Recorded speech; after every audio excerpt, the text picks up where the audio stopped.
Hola chicos, ¿cómo están? Seguimos con nuestra unidad número 2 acerca de el Estado, ¿sí? Nos vamos a meter en las características del Estado. En el primer videíto coincidimos en que el Estado era una institución porque perduraba en el tiempo y una de sus características principales, únicas, que quizás no tiene ninguna otra institución, es que tiene la capacidad del uso de la coacción física o del uso de la fuerza, ¿sí?, que otras instituciones no tienen. El Estado además tiene una organización burocrática en sí misma y la componen regímenes gubernamentales. Entonces, ya teniendo esa base, ¿sí?, de lo que podemos llamar o no llamar institución, llamar o no llamar Estado, teníamos dos aristas de Estado, ¿sí?, una que teníamos como una concepción más social y otra que tenía como una concepción más institucional. Dijimos que pueden convivir las dos en una sola. Sí, se puede convivir, puede. Entonces, en base a todo eso que charlamos, vamos a ver de paso orígenes, ¿sí?, del Estado, cómo se origina el Estado en relación al capitalismo y a la nación. A tener en cuenta que el capitalismo es un proceso que va surgiendo a lo largo de la historia y no es que un día surge capitalismo, ¿no? Ayuda a las revoluciones industriales, los procesos de industrialización, sobre todo a partir del siglo XIX, que tuvieron los países, sobre todo países centrales, ayudaron a crear este sistema capitalista en sí mismo, y nos vamos a basar en la teoría marxista para verlo en conjunto a lo que sería el Estado. En principio, este proceso de industrialización nos trae la creación de una propiedad privada, ¿sí?, una propiedad que es de un individuo y solo de un individuo y que no se puede de alguna manera apropiar otro individuo, ¿sí?, y los medios de producción, que serían las fábricas, ¿sí?, o los grandes comercios, en donde haya un estatus claro de quién es el dueño y quiénes son los trabajadores. En ese punto vemos que surgen dos clases sociales según Marx, la burguesía y el proletariado. La burguesía son los dueños de los medios de producción y el proletariado serían los trabajadores. Y surgen conflictos debido a esta división social según Marx, ¿sí?, porque cuando hay una división social hay tensión, hay conflicto generado obviamente por el capitalismo. ¿Quién tiene más? ¿Por qué tiene más? ¿Cuánto trabaja? Etcétera, ¿sí?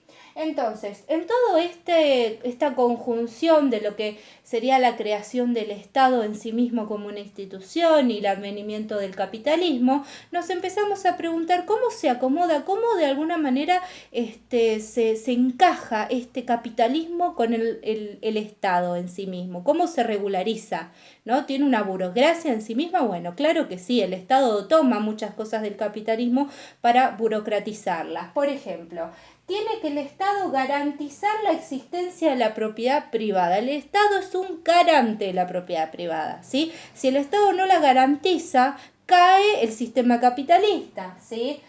La legitimidad es algo importantísimo para el Estado, que nosotros ya vimos que era la legitimidad. Esa legitimidad se basa, por ejemplo, en que en el Estado te pueda proveer un aseguramiento, como si fuera un papel, una legalidad acerca de la propiedad privada, por ejemplo. Y el uso de la fuerza, que ya lo comentamos anteriormente. Los mecanismos de legitimación que puede tener el Estado son varios. Hay una arista que son ideológicos, que tiene que ver con los valores y la identidad nacional, ¿sí? Si el Estado nos hace sentir parte a través de costumbres, de valores que inculca a la sociedad en sí misma, ¿sí?, hace que esa legitimidad crezca. Entonces hay varias formas de tener legitimidad a la sociedad. Una es la ideológica, como los valores nacionales. Otra es, por ejemplo, lo que habíamos hablado de la propiedad privada. Entonces el Estado se acomoda de alguna manera a ese sistema capitalista y lo tiene que asegurar a la población. ¿Para qué? Para no perder la legitimidad. El Estado y la nación no siempre estuvieron juntos. Claramente se creó como una institución el Estado, y por otra parte la nación tiene que ver con habitantes que se sienten pertenecientes a un territorio en particular, que comparten una identidad nacional proyectada a través de cultura, idioma, valores, comidas, formas de vestimenta, que se sienten argentinos, ¿sí? Entonces, hacemos una combinación entre Estado-Nación, entre lo que sería una organización burocrática institucional, autoritaria, con el uso de la coacción física, consumado en habitantes que se sienten pertenecientes a través de la cultura, de una identidad nacional, ¿sí?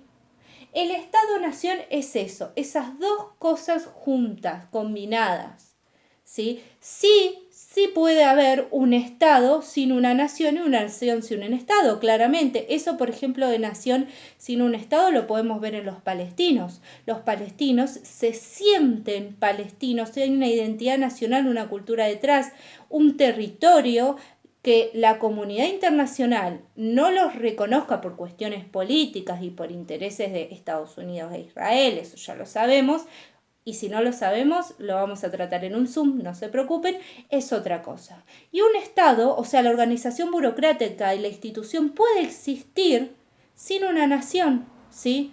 Por ejemplo, podemos dar casos de la Primera Guerra Mundial. Puede haber casos en la actualidad en Centroamérica, ¿sí? Por ejemplo, podemos hablar en el caso de España de la independencia que quieren realizar algunas zonas, por ejemplo la zona de Barcelona, ¿sí? Eso puede llegar a ser un caso de un Estado sin nación. España sin que todos se sientan pertenecientes, ¿sí? No se preocupen que los ejemplos los vamos a desarrollar a continuación, seguramente en comentarios, o si no, lo vamos a hacer vía Meet. Creo que dije vía Zoom, pero es vía Meet, en el Classroom. Este es un pequeño resumen, pero lo van a tener en el libro. Y yo les voy a dar las páginas escaneadas, no se preocupen y nos vamos a ver en el próximo video.